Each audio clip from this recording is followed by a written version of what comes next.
Bom dia, boa tarde, boa noite. Dando sequência à nossa aula 6, vamos continuar nossa discussão aqui sobre reações múltiplas. Hoje falando um pouco mais aí sobre modos de contato. Para começar a nossa discussão, vamos considerar que a gente tem um sistema de reações aí com reações em série ou reações consecutivas. E a reação é desse tipo aqui, onde A forma B e B forma D. Esse aqui, a gente vai considerar para esse caso específico que D é uma substância indesejável, ou seja, ele está interessado aqui apenas no produto B.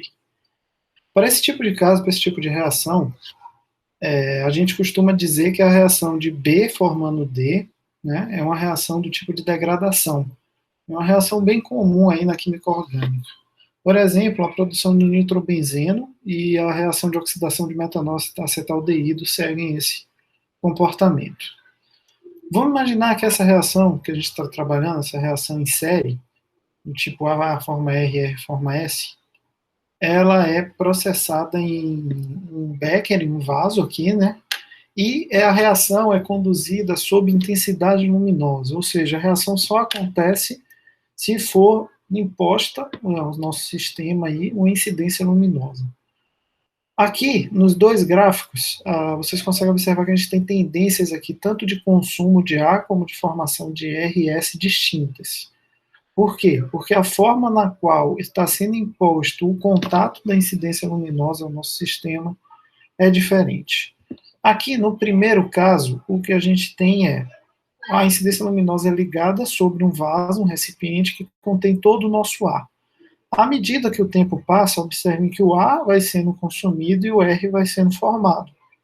Depois de um determinado instante, a gente já tem R suficiente para o R começar a competir com o A por essa incidência luminosa. À medida que isso acontece, a gente começa a ter formação de S.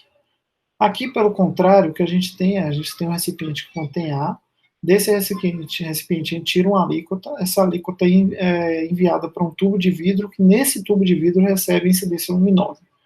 Dentro do tubo de vidro, A recebe luz, se transforma em R, e essa pequena quantidade de R que se formou recebe intensidade luminosa e produz S. Esse S que se formou dentro do tubo é circulado aqui para dentro do nosso vaso. Então, dentro do recipiente final, o que a gente tem é apenas A e apenas S. A gente não tem quantidades apreciáveis de R aqui dentro, porque todo R formado no tubo é consumido dentro do próprio tubo.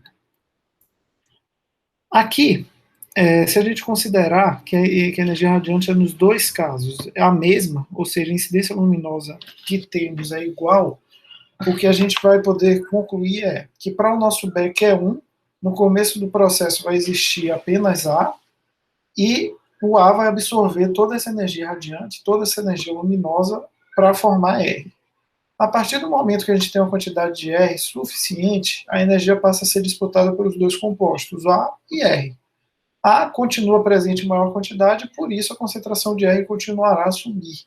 Entretanto, a concentração de A continua caindo e a de S começa a aparecer, começa a aumentar.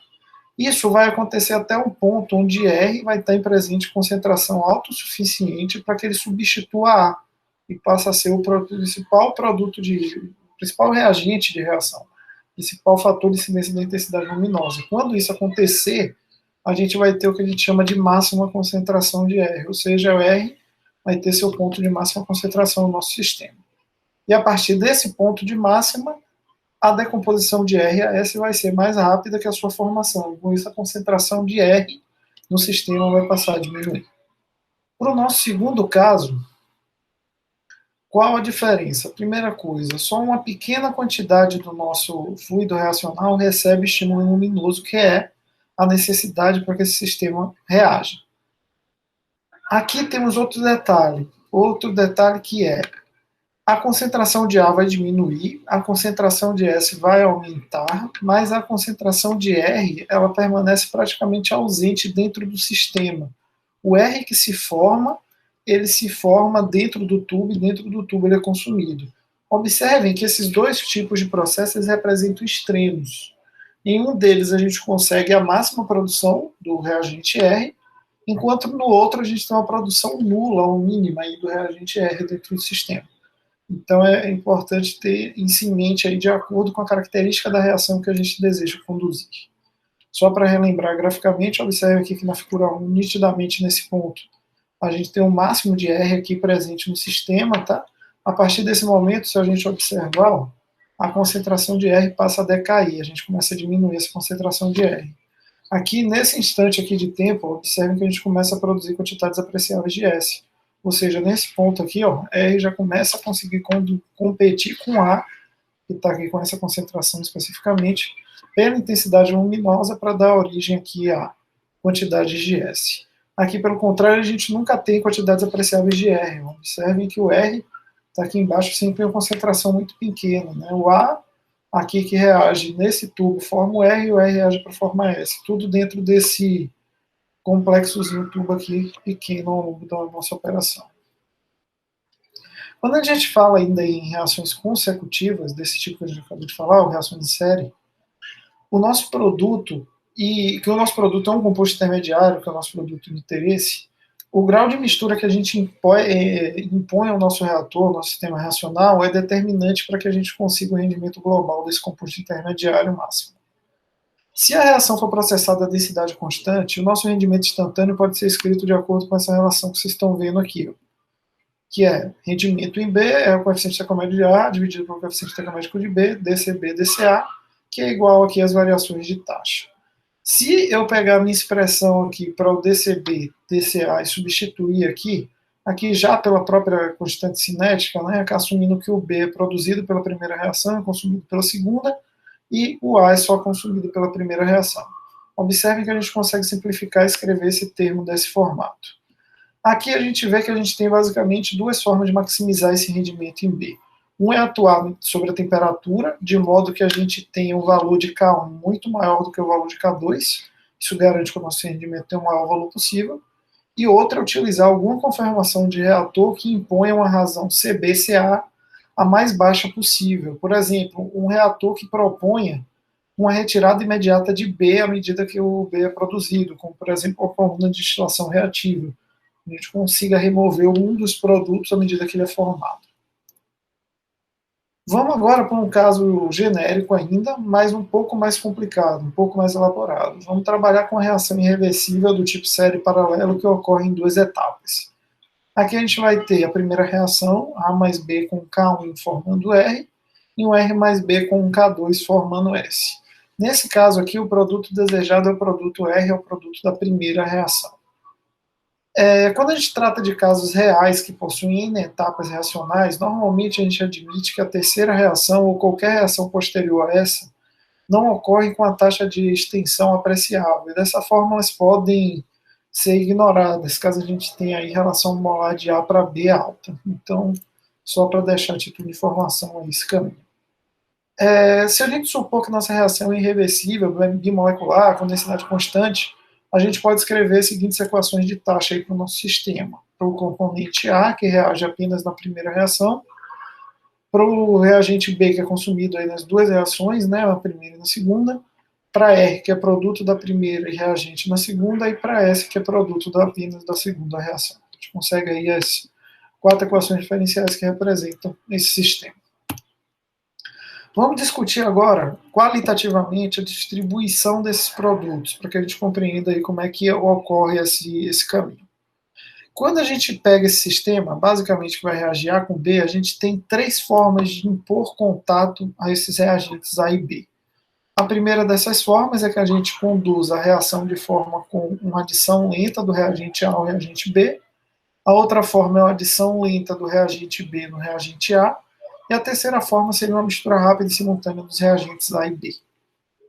Vamos considerar o primeiro caso, que é a adição lenta do reagente A no reagente B. O que é que vai acontecer nesse caso?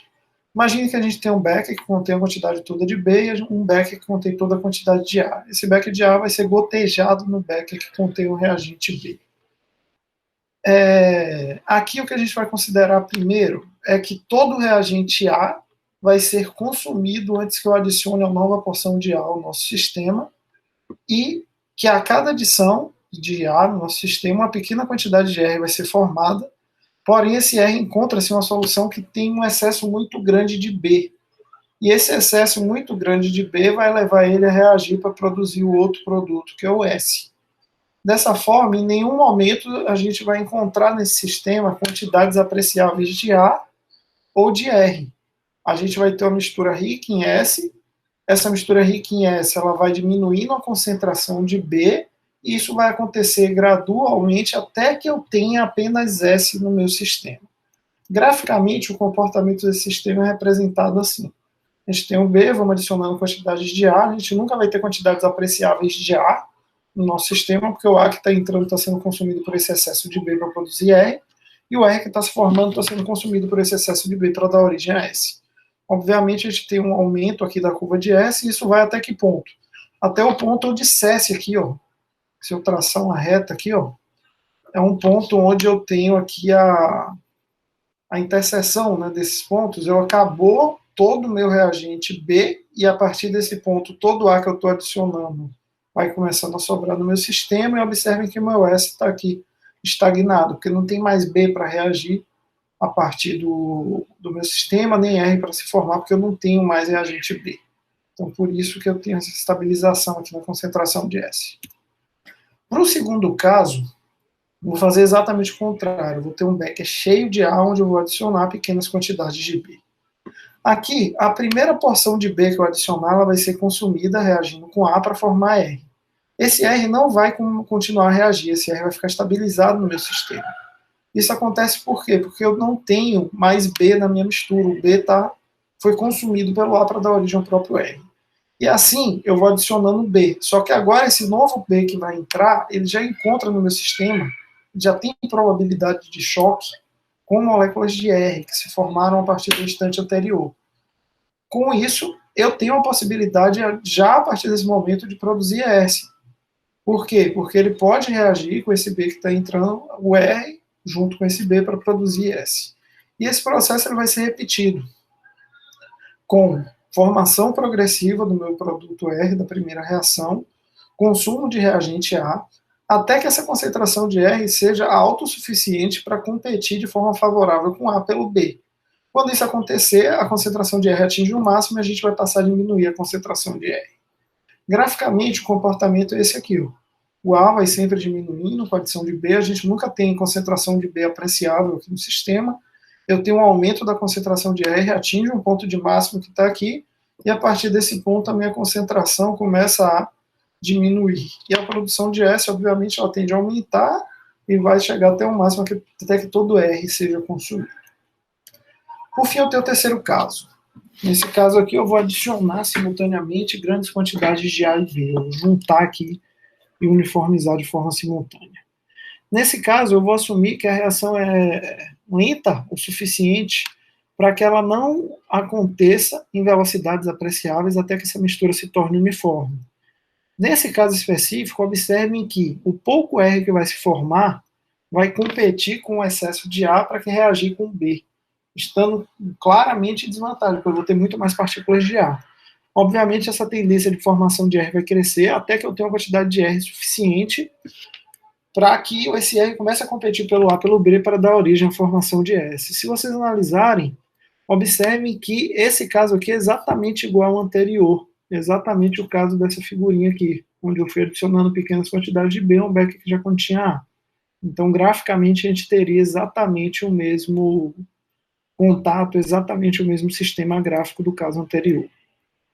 E só para especificar, a nossa reação é do tipo em série para o nosso reagente A e ela em paralelo para o nosso produto B, né, para o nosso reagente B. Aí. Então, por hoje era isso a nossa aula, a gente retorna aí na próxima discutindo ainda esse tópico de reações múltiplas. Até mais.